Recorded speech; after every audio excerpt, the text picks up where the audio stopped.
Welcome back, and I hope you guys are ready for another exciting episode of Pathfinders Wrath of the Righteous. Of course, we're going to be screaming, yelling at the dice roller, and just generally being like, "Ah!" But, it's all in good fun. So let's enjoy the story. Let's kill some monsters, do some dungeons, and see what comes next.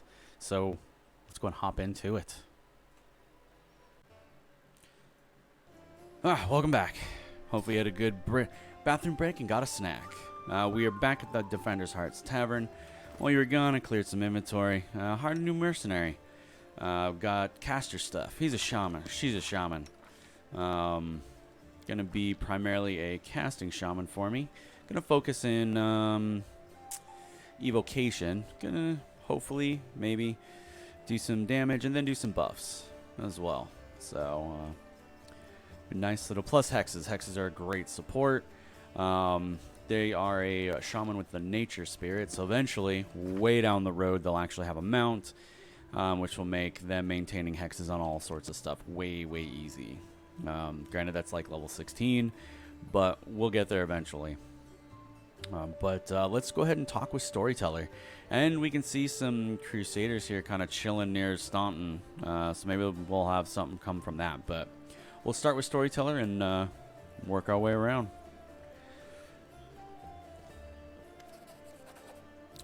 The blind elf looks better than he did in your last encounter. His clothes are clean and his pale face has some color.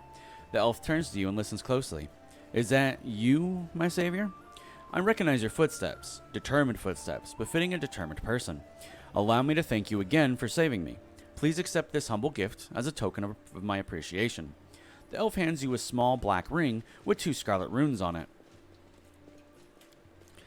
Irabeth has explained why you were looking for me. I warned the authorities of Canabris that the local wardstone had been desecrated. They waved off my warning and paid for their incantation. They waved off my warning and paid for their inaction. I have examined many wardstones, but only the one guarding Canabris did I sense a flaw. A spot of corruption inside. A vulnerability the demons will surely use. They're able to spread the blight inside the wardstone, corrupting it, and make it their weapon. It frightens me to think what it will be capable of. The wardstone must be destroyed. Who are you and why did they let you examine the wardstone? The elf smiles faintly. I am the Storyteller. Just an old elf, and a bit more. I am old for even an elf. I've seen many things and have been to many places. Not so long ago, I witnessed the making of a young kingdom in the Stolen Lands, led by a remarkable and promising individual.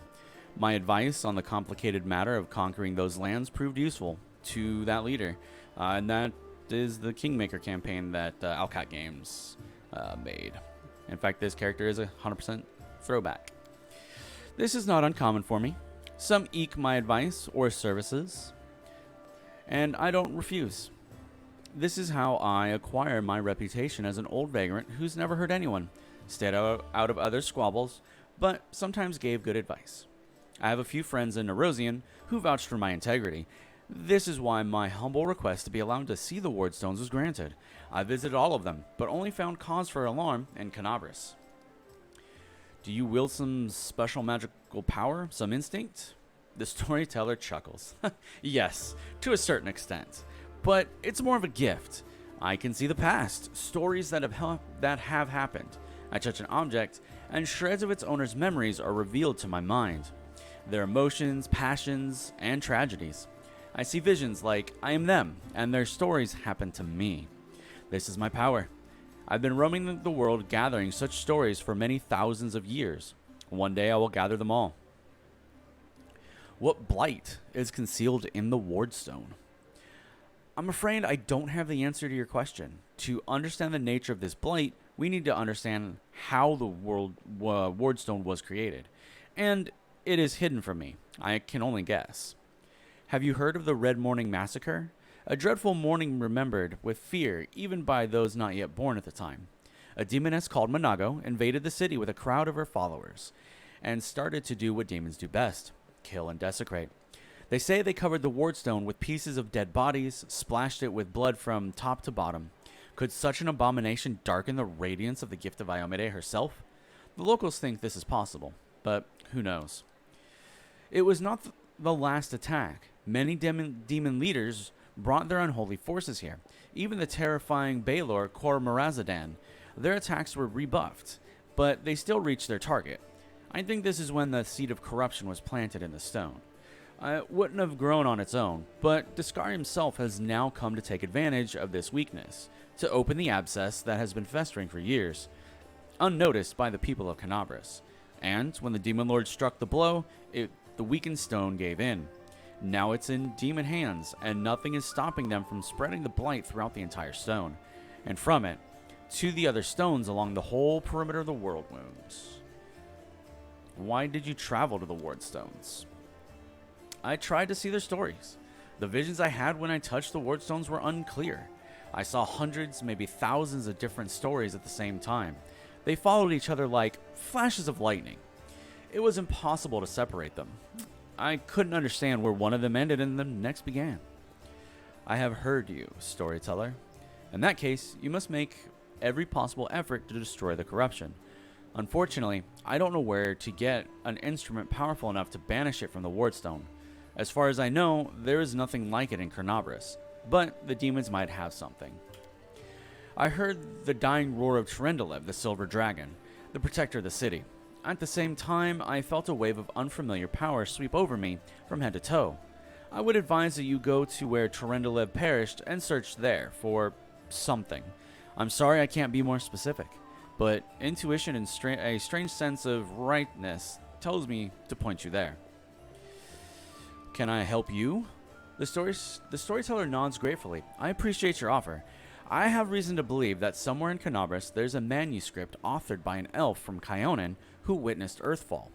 The storyteller's voice suddenly breaks and he stops for a moment. For personal reasons, I would like to examine it.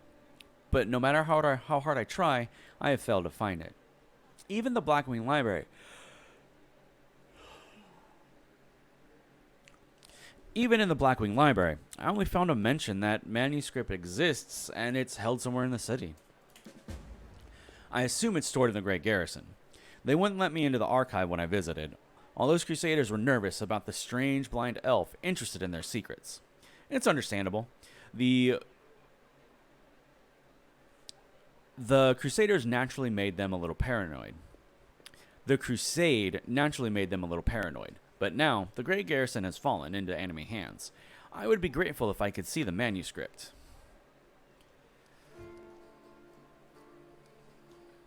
I want to know more about you. The old elf permits himself a faint smile. I'm not surprised.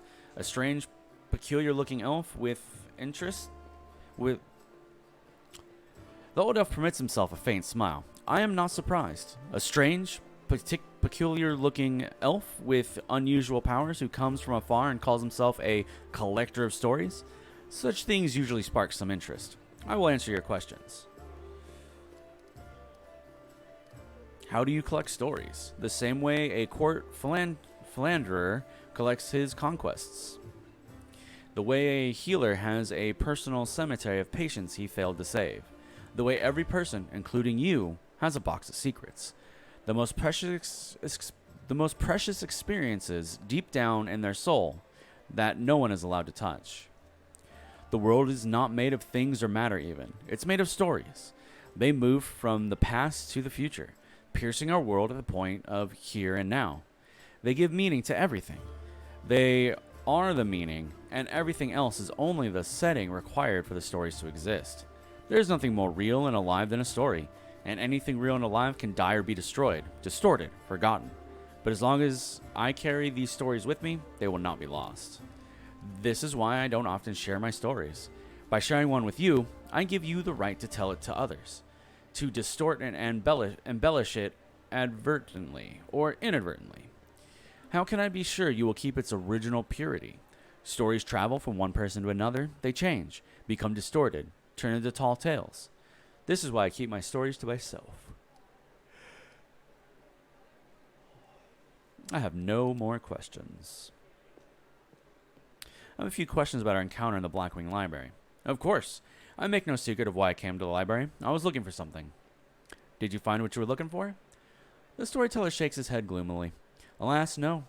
But I found proof that the book I'm looking for is in Canabras, or at least part of it. What were you doing there?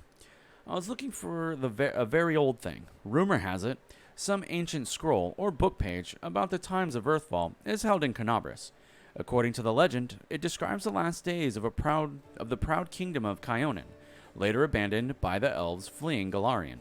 I have vague hope that the events described in it will shed some light on my past. I see. I have to go. I wish you interesting adventures. Oh, those soldiers are gone.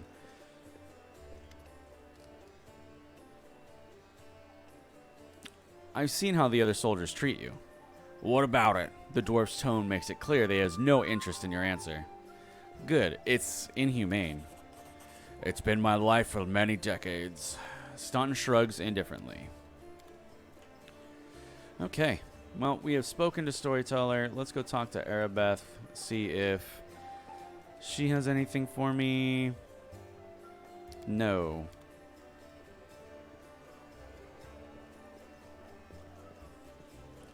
Oh, we can go talk to this guy.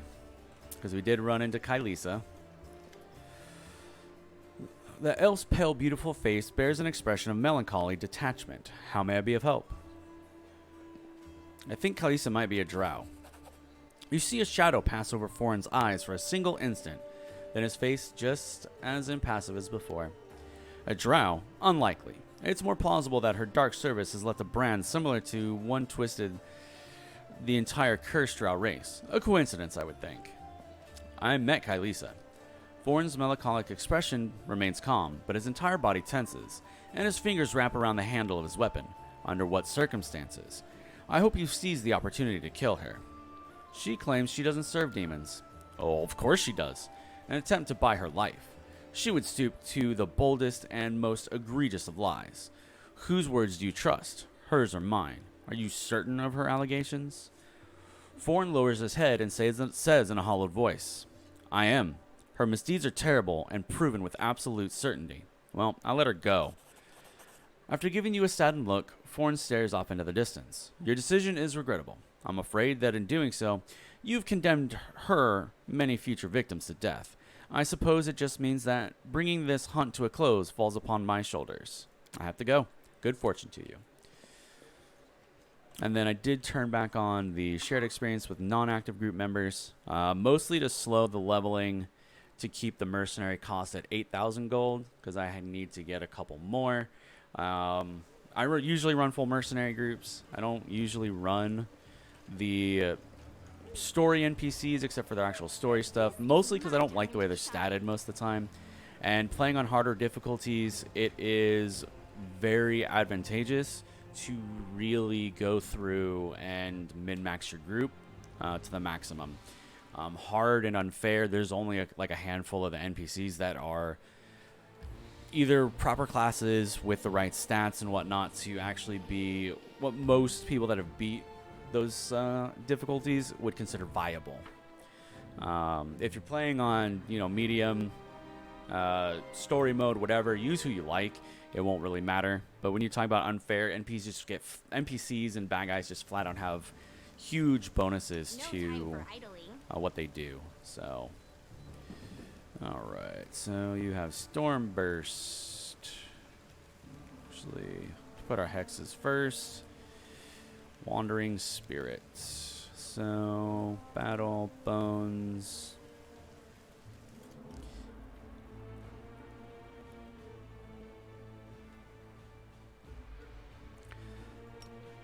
Do Flame.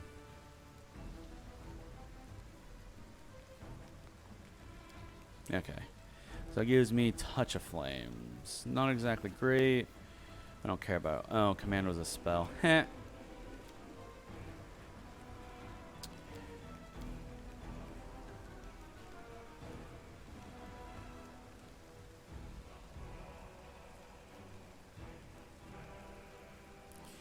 Okay, first level spells.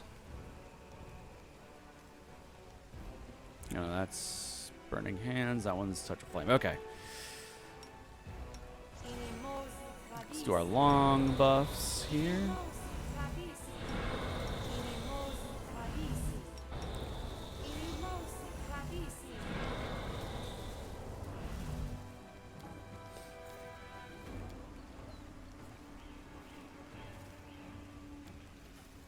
I have a lot of melee at the moment. Ooh, yeah.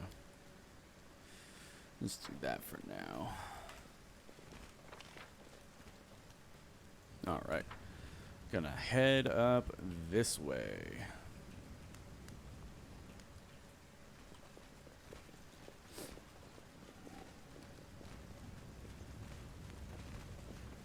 And we will save.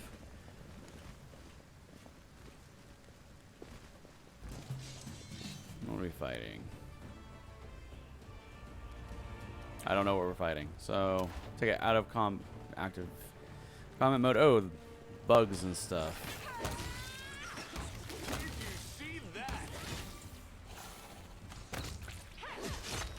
Alright, that was easy.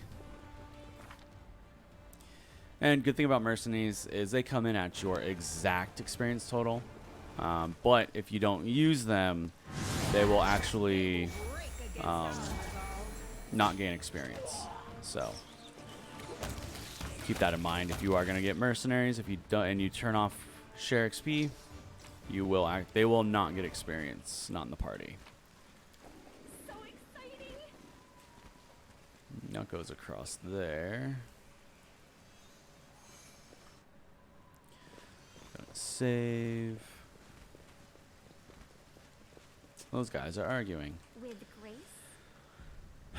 My beloved brother, I admire your zeal, of course, but would you not agree this is hardly the time to be standing guard over a hole that no one will ever emerge from? Or perhaps you're concerned that someone will decide to go for a nighttime stroll and will accidentally fall into it. Such foresight is laudable, but do you really need so many soldiers for such a task? Can't your warriors be put to better use? For instance, fighting demons, or clearing rubble, while the people trapped beneath it might still be alive. The face of this golden-curled Azamar is beautiful, even by the standards of his kind, in whose veins run the blood of angels. His melodious voice sounds cheerful, but bitter reproach simmers in his gaze. Don't you dare call me brother, heretic. The signs of recent hard fighting are obvious on this stern old man. His armor is dented and covered in blood, and his unnatural pallor suggests something more dangerous than wounds inflicted by claws and fangs. Nevertheless, his gaze is stony, and his voice, accustomed to barking orders, is harsh and clipped. How dare you accuse me of doing nothing to protect this city, especially now, when followers of your temple were caught committing treason? To my mind, you are no different than demon worshippers, those miscreants, those beasts that are digging under the city walls.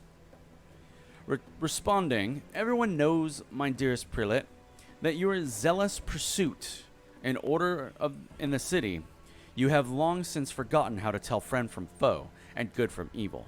That's what happened with my adepts, whose acts of treason was a genuine attempt to save the city. And yet again, I am forced to repeat myself. While we are wasting time on pointless quarrels, people are dying under the rubble in our city. People whom we could have saved if you'd only set your soldiers to the task, and not kept them here, surrounding a useless and utterly harmless hole in the ground. Harmless? Well, if it's on your say-so, then that must mean there is something down there. Your associates, no doubt, and they're just waiting for us to abandon our post before they slink out and try again to... The old man notices you approach. And you! I remember you! You appeared in my city the day the demons attacked and Sharendalev died. What are you doing here? Answer at once, or I'll have you strung up by your ankles before you know it. Don't think that the demons have wounded me. I still have enough strength to take on 100 of your sort. And what's this hideous creature? Holrun peers at Lan with suspicion. Lan, at your service. The mongrel ducks his head in a bow. My forebears fought in the First Crusade. I lived in Canabras my whole life. You haven't ever met me before? Ah, it must be because you don't ever venture into our underground district. We have been meaning to complain to the city authorities that our paving stones have been in need of repair for a long time. The First Crusade? So you're a mongrel? Huh. You obviously know human speech surprisingly well, in fact. Alright, let's be off with you. The prelate looks at you. If he causes any trouble, I shall hold you responsible. Come to think of it, you still haven't told me who you are. I'm a crusader. I'm fighting to liberate Canabras from the demons. A crusader, you say? Huh, I'll be looking into that. You obviously don't know whom you are speaking. I'm the one who decides who's a crusader and who's a traitor in this city. Hulrun Shapak, prelate of Canabras, by the grace of Her Majesty Queen Galfrey, and the city's defender against threats from within and without. The robed figure chimes in, and, as we can see, you've done a sterling job protecting the city. The golden-curled Azamar flashes a flinty smile. I am Raymond of Edme, prior of the Temple of Desna, which, alas, currently lies in ruins. Wise Hulrun here believes it is vital to guard this hole in the ground, from which he is certain demons will emerge at any moment. I have been trying to convince him that the city has far more urgent matters to deal with. For instance, rescuing those currently dying under the rubble. Drawing his weapon, Hulrun chimes in. You know what? There may in fact be one matter that is important than guarding this hole. I've put it off, and look at where it led us. I should have had you hung from the gates back when you dared to defend your gang of delinquent demon collaborators. If the Sikorians had hanged a Rilu Vorlesh while they had the chance, there never would have been even a war. I won't repeat their mistake. I won't hesitate any longer. Soldiers, seize this scum. Sela quickly tries to reason with the man. Prelate, see reason. These are frightening times, but threatening to hang someone without trial? That is unworthy of a servant of Iomade. The old man fixes his eyes on Sela. Lest you forget, girl. We may serve the same goddess, but you are not an inquisitor. Don't question the way I choose to serve Iomade, and I won't question yours. Requires angel mythic path. Reveal the light of heaven. Behold, Inquisitor, I bear the gift of an angel who died in the caves below Canabras. I am no enemy of yours. The old man frowns and whispers something. A prayer or a spell? With each word, his face relaxes. You are telling the truth. The light in your hand was wrought by the power of heaven. I will keep an open mind with regard to you, stranger. And later, under less fractious circumstances, I would like to ask you about how you came to receive this gift. But that can wait. Now we must deal with this filth once and for all. What precisely are you accusing Raymond of, Inquisitor? Treason. Not long before the city was attacked, several followers from his temple tried to secretly access the Wardstone and perform an unknown ritual over it. Hulrun is trembling with fury. The Wardstone of Canabras, the gift from Iomade, the bringer of light, wrought by the hands of her herald. The first and the chain, and followers of that crazy runt of a goddess try to meddle with it using their magic. After hearing a voice in their dreams, my soldiers almost had them caught when Raymond got in the way, allowing the traitors to go to ground. I made a mistake. I didn't have him locked in a cell and interrogated, to within an inch of his life. And now the city lies in ruins. It's time to rectify that mistake. Raymond, I've told you before, and I'll tell you again. My people foresaw the attack on the city. They knew the Wardstone already carried the seed of corruption within itself, and they were simply trying to heal it. I've heard similar claims before. Now, where was it? Ah, yes, from Staunton Vane, the traitor who brought down Dresden. The lessons of the past have taught us a great deal, and that is why I never believed you or your mob's lies, even for a second. And I was right. Say nothing. Raymond looks at the prelate. You're a fool, Hulrun. You're a zealot and a murderer, but you're a fool first and foremost. I told you that the Wardstone was weakened. You wouldn't listen. I warned you the city was going to be attacked. You shooed me away. The truth is that my young adepts were trying to save the Wardstone, and you stopped them. Of course, those truly responsible for this tragedy are the demons, but you have done nothing to prevent it. And now, you would still rather kill an innocent person and perish yourself than admit you were wrong. As always, with the wave of his wand, the Azamar vanishes.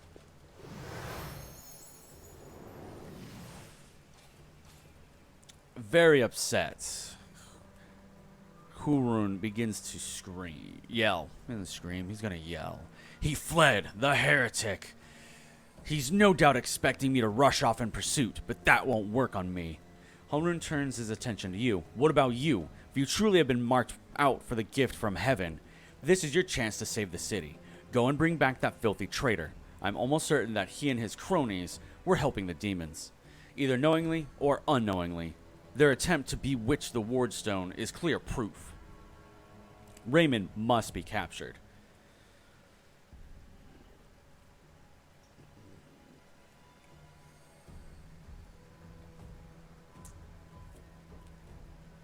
I see you suffered greatly in battle. Nonsense. I had to deal with a brood of Nabasus. It was nothing. I've taken on worse enemies with Goddess's help. I made the Knowledge Arcana check. Nabasus are also known as death demons. They have the ability to drain their victim's life force. Judging by Halrun's pallor, he has lost a significant amount of this energy. The Inquisitor can bluster as much as he wants, but right now, he is far from the peak of his abilities. That means he has negative levels, which is a really good way to kind of explain the effects in game, or I guess story terms instead of game terms. Why are you obsessed with finding enemies everywhere you look? Why? Why? You must not be from these parts, or you wouldn't have asked such a question. I look for enemies everywhere because our enemies are everywhere. Who are we at war with? Demons. Demons and cultists. They are the masters of deception. They worm their way into your favor and masquerade in all manner of false guises. Do you think Dresden was taken by force? No, by trickery. Were it not for me, Canabras would have gone the same way, long ago, captured out from under our noses. Now listen to what I'm about to tell you. This was a long time ago. I was very young then. I had just joined the Crusade. Back then, Canabras didn't have a garrison so much as a public thoroughfare. Anyone who wanted could just stroll into the city. One day, at dawn, a group of refugees came up to the city gates. Bold as brass. The guards let them in, and why not? For no one was ever turned away. 'Twas no matter. Everyone was welcome in our city. If you came from Mendev, or you hauled yourself here from across the seas, the Crusade accepted all and sundry. But on this occasion, we paid dearly for our laxity. Just as soon as those innocent lambs entered the city, they transformed into demons and rushed toward the Wardstone, slaughtering everyone who tried to stop them. 62 people died in less than a minute. The demons used their mutilated corpses to desecrate the obelisk. None of them dared go near it. The light of the goddess burned them all. So they threw the blood from afar, splattering the Wardstone from every direction. And the lead demon, an eyeless beast, Monago is her name, jeered and gloated, saying we mortals had been sitting ducks, and the creature was right too. We let our guard down, and we got what we deserved. That bloodbath came to be known as the Red Morning Massacre, and it was burned into townsfolk memories. Since then, Canabras has adopted different practices. Heretics, cultists, spies, all the rebel who covered Arilu's glory. We drove them all out of our city. We haven't had any trouble here since. Many have come here, even the Baylor Cora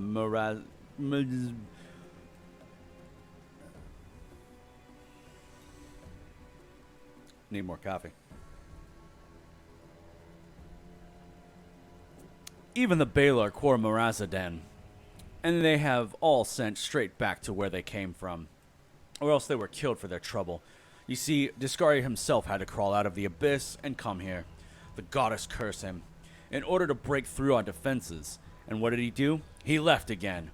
And we're still fighting. Now, that is what vigilance and discipline can do. Raymond really warned you about the attack? Those crazed Desnians were always bursting into my study with their incoherent prophecies that came to them in their dreams. I won't lie, sometimes what they said did come to pass. But can we really rely on the holy dreams of heretics over the cold hard facts of intelligence reports? Plenty of demons could have easily fooled them and whispered a treasonous plan in their dreams, and those lunatics would never have been and those lunatics would have been only too happy to listen. This time, Minister Curls for Brains came to me and declared that demons were about to attack the city, and that the Wardstone's power was diminished by some kind of contamination or taint. I hope Abe forgive me for even repeating those words. After uttering such blasphemy, he should have been locked up, along with his followers, and interrogated, but instead, I simply increased the surveillance on them. And what next? My people caught them red-handed trying to attack the Wardstone with unknown magic. And not 3 days later, the demons attacked the city. There's an obvious connection between these events, whether deliberately or under demonic influence. The Desnians played right into the hands of Discari's hordes, and they almost left the city completely defenseless. Raymond covered for his people the whole time and helped them escape my guards. After that, what else could he be but a traitor and a heretic? Where can I find Raymond? How should I know? The weasel can't have gone far. He turned invisible. He's probably hunkered down in some hole like a traitorous little rat he is. And he'll be sitting, trembling and waiting till he's dragged out of there. I have to go. Go on then, if you have to. It would be good if you could return with the head of that scum. And just like that, the episode for today is over. The narrator's a little tired. You gotta give him some props for, going at it. But thank you for hanging out and watching Pathfinders Wrath of the Righteous. Hopefully you guys had fun. So if you did, do the thing. Like, comment, subscribe, share it. The link for the previous episodes and next episodes should be in the descriptions, unless they are not out yet. If you want them early, you could always beg for them in the comments, maybe. Tell me your favorite part of each episode. Let me know you guys are enjoying it. And with that, I will let you guys get back to your day, and I will see you in the next one. Thank you for hanging out.